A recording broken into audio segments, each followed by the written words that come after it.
honest. I don't really know where to start. I mean, just the number of quality at bats that we put together in the ninth inning. It was funny because I could kind of feel that. You just get really little funny feelings as a manager, right? And Salvador made the last out in the eighth inning. And for a second, I thought, you know what, I'll let Drew catch the ninth. But I just kept thinking to myself, this team has a way of battling back and finding ways to make things happen. And I thought, no, we'll just let Salvi catch. Of course, that didn't turn out so good. But, of course, my premonition was right. Butera comes up in Salvi's spot, gets a big double. Eibner's 2 at-bats. 2 hits in that inning with the game winner. Some great at-bats. What can you tell us about Salvi? Salvi's got a quad contusion. We're going to MRI him tonight to see the extent of what it is. And we won't get results till tomorrow, but at least we'll see what we got. How nervous are you? You don't see. Well, you're always nervous, especially when you lose 2 All-Stars. You don't want to lose a third, but we'll just see what the MRI shows. The good thing about it was there was no, at least as far as we could tell, there was no structural damage to his knee. So that was what I was worried about. But he sustained a pretty good quad contusion. Chesler suffered a mild quad contusion. So, when they both, boom, hit. So just pretty lucky that they just happened to hit right above the knee.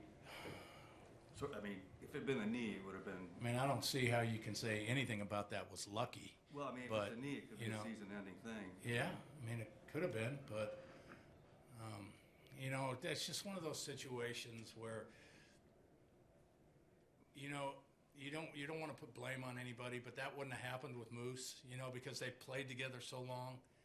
Moose knows what Salvi's capabilities are, and Chess just, put his head down and came hard. It's kind of unfortunate, but we'll just see where we end up. Has Nick indicated at all what the worst-case scenario is of a quad contusion? Quad contusion, if he's got a lot of blood in there, it's probably a DL thing. Right. But it's not I don't know. We just have to wait and see. It's hard to speculate on something like that. But it doesn't sound like it's a season ender. No. Okay. Well, just that. Got to make sure that's what we're going to ask. At what point in the ninth did you said you had this feeling during the actual rally? When did you have a vibe that this is going to happen? Well, you never know what's going to happen. When we got when we scored the tying run, at least I knew I had Wade down there in a full pen that we could go, as long as we needed to go until we, found a way to score. So, but, with Cuthbert's quad contusion, it's like, okay, we're not going to let him hit, If he can't beat out an infield hit, it's bothering him a little bit. But do we fully expect him to play tomorrow? Yeah, our hopes are that he's going to play tomorrow. So we told Dice, to get ready, put Dice in that spot right there because now Dice can beat out an infield hit and can do things. So ended up walking him to face Eibner, put together a great at-bat. What does it say about Drew, too, to just come in cold like that against a hard-throwing guy like that? Yeah, he's been working real hard. Drew's been working real hard both offensively and defensively. And like all of our guys, that don't play much, they're always ready for any situation. They're always working. Drew runs down to the bullpen to catch guys. He's just not sitting there rooting. He's in the cage taking swings. So, he was fully prepared for that opportunity. Was there any carryover from the previous blooper in the outfield with the 3 guys converging? None of them took it, and then the pop and foul with Salvi.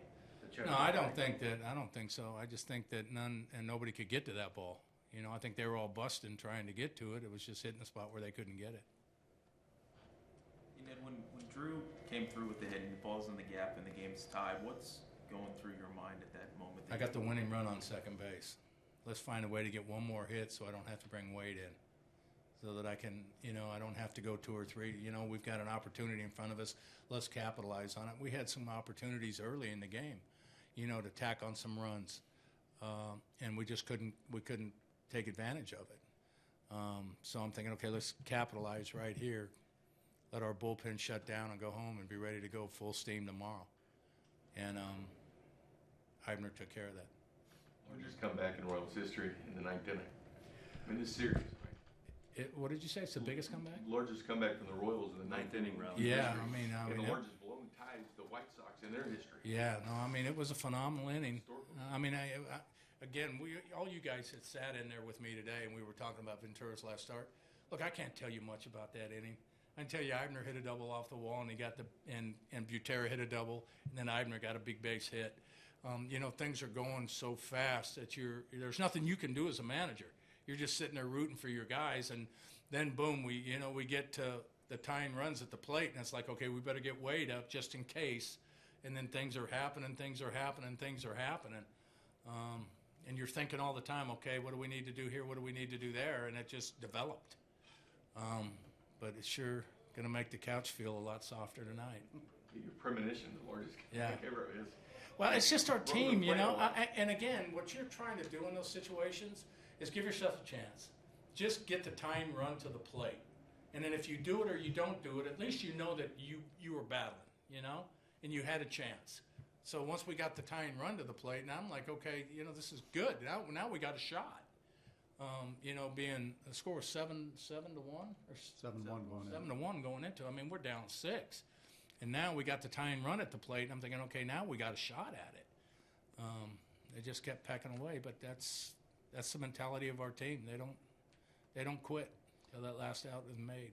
Real quick, the last time a major league team came back from scored at least 7 runs in the bottom of a ninth inning, Atlanta on May 20th of 2010 against Cincinnati, a 7-run ninth to beat Cincinnati 10-9.